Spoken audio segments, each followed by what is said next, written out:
நாங்கள் வந்து கடந்த 635 நாளாக போராட்டம் பண்ணின்னு இருக்கிறோம்.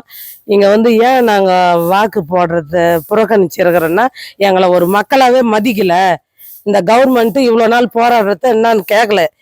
அதனால நாங்கள் வந்து நாங்கள் மட்டும் ஏன் எங்கள் ஜனநாயகத்துக்கு அவங்க கடமைக்கு ஓட்டு போடணும்னு சொல்லிட்டு நாங்கள் ஓட்டு போடலை. விருப்பம் இல்லாததுனால போடலை. இங்கிருந்து இப்போ உங்களை போங்க அப்படின்னு சொல்றது எப்படிக்கா இருக்கு?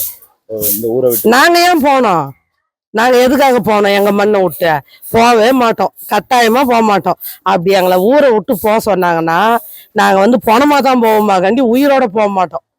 ஓட்டு போடுறது உரிமை, நீங்க இந்தியர்கள்னு காட்டுறதுக்கான வாய்ப்புன்ற மாதிரி இருக்கு சொல்றாங்க. பட் அதை நீங்க ஏன் எப்படி பாக்குறீங்க? உரிமை நீங்க தான் ஜனநாயக நாட்டில் மக்களா மதிக்க மாட்டீங்க. ஜனநாயக நாட்டில் மக்களால் தானே தேர்ந்தெடுக்கப்பட்டு முதலமைச்சராக வராங்க. அவங்க வந்து மக்களை மதிச்சாதான் ஓட்டு போடுவாங்க.